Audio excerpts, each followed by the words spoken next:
Hello again and welcome to Webology Learn for Good. This is Aakash Biswas and let's get started with CSS tutorial 1. So having completed HTML, it's time to learn CSS. So let's get started.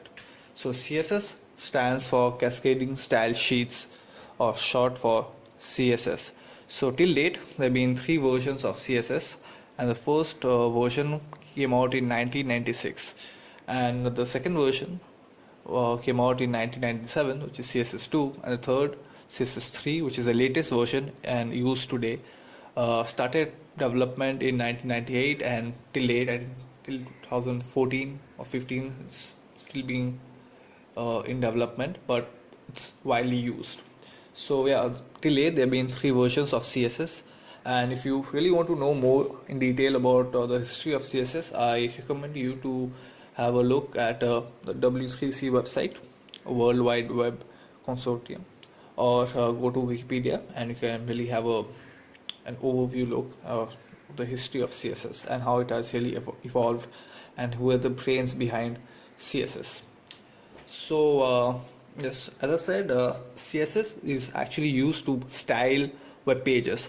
Earlier, HTML, there were elements in HTML like background color, body color, etc., font size, where you could actually use these elements to change fonts. But now it is recommended by W3C that you have to use CSS in order to style your web pages. So basically CSS is used to put the makeup on a web page, like HTML is used to put the content, CSS used to put the makeup, okay, for the presentation.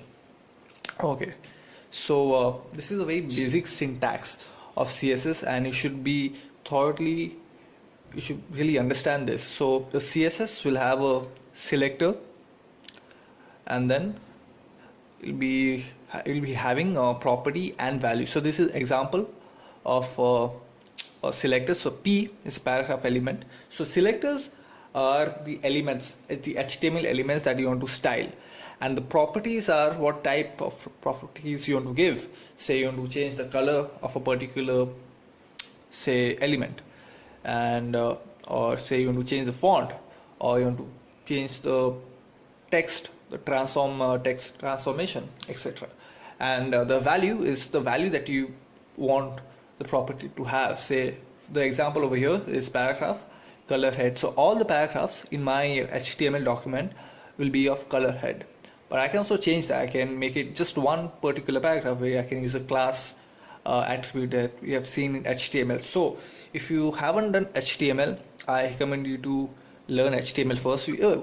Why should I recommend you? You have to learn HTML first in order to learn CSS, and you can have a look at the link in the description below where I have 6 videos on HTML and I teach HTML, and you should learn HTML first and then come to CSS.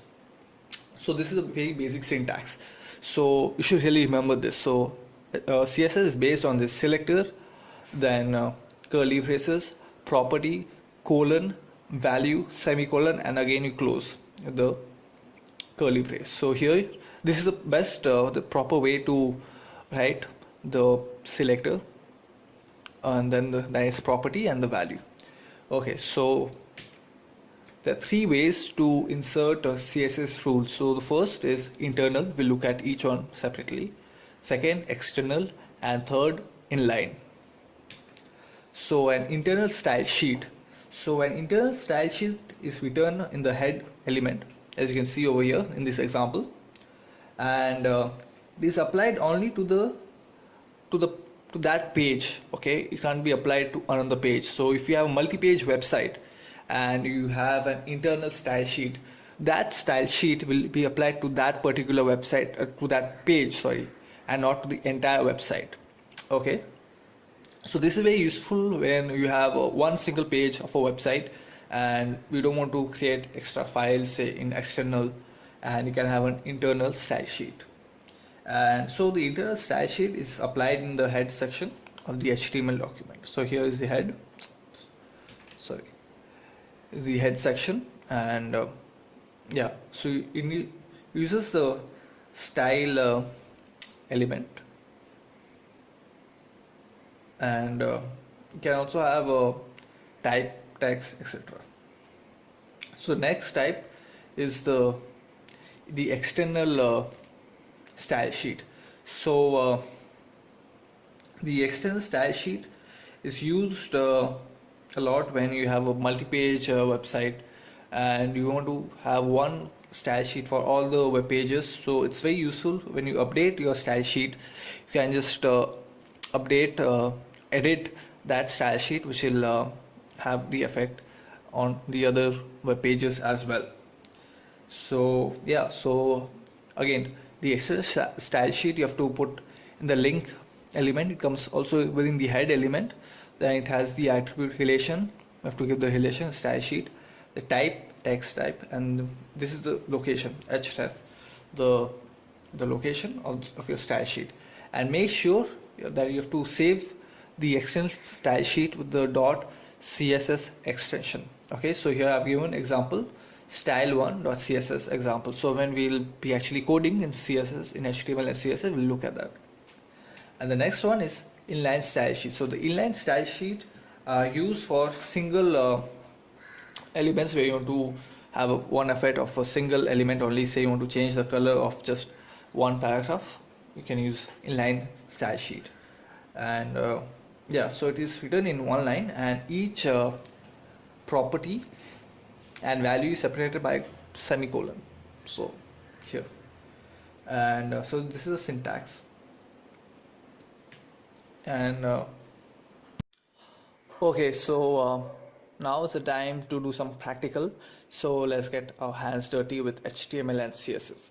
So as I said, the first way to put CSS rule in your web page is internal, and we'll do that first. So the internal style sheet is applied, as I said, in the head section of your HTML code.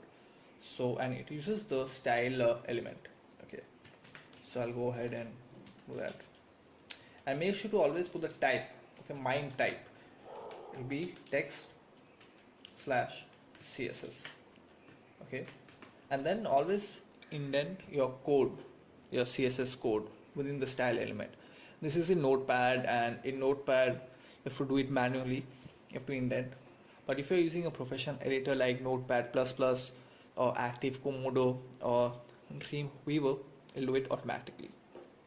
So we'll apply the style sheet to this element, h1 element, which is the selector. Okay, so h1 is the selector, then comes a curly phrase, then we'll apply a property and a value. So we'll just change the color of this one simple sentence on the heading. Apply color blue.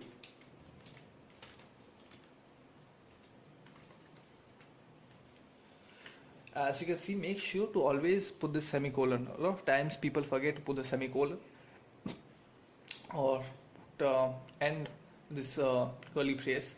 And also make sure to always end your style sheet, always close the style element, because if you don't close in HTML5, it's very this thing, I can say, very it doesn't allow you to display the style rule if you don't close your elements. Okay, so it's very tricky and it's very strict. Okay, so I'll save now and open the browser, and let's see what's the output. I'll save, and there you can see I've written a simple heading, I love CSS, which I always do, and we have changed the color. And again, we can change the color here itself. We can make it yellow if you want, and save and refresh, and there you go. You can see I love CSS, it's in yellow. So now the second type to using put CSS code in your document is the external type. So I'll just delete this code and create a new file. Okay, so here I have this open. Let's close this, and I'll go ahead and apply the same rule to the h1 element. So h1 color, and this time I'll put it in green, and we'll see what happens.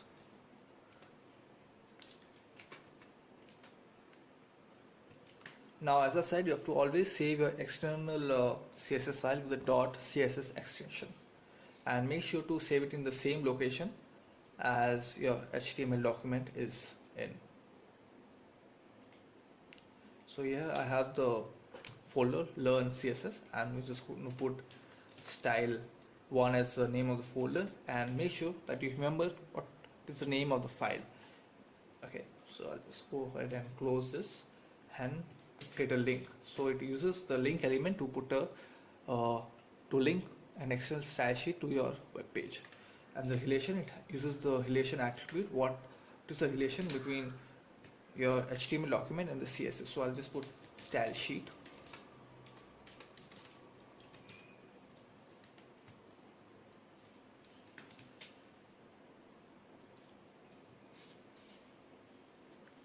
Then the type,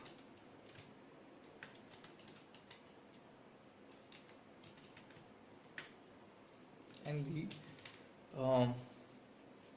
href location, okay, the source.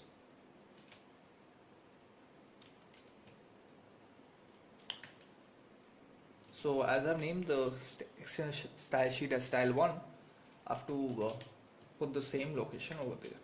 Okay, so make sure here also to put the extension. Okay, so I'll just go ahead and save and refresh this page.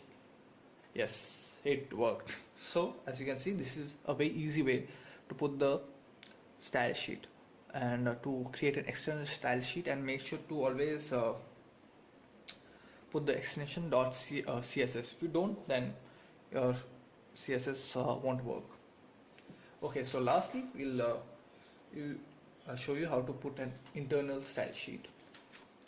Okay, so here I'll create another sentence, the P element.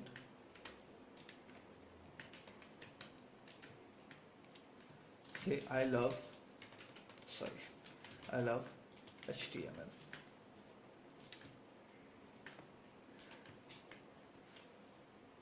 And here I'll just delete this. I'll tell you why. And here I'll put the style sheet.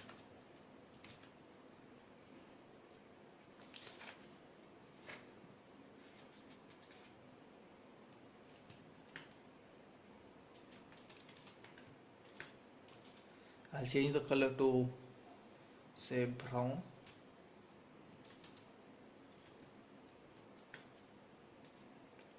and we'll change the font size as well. So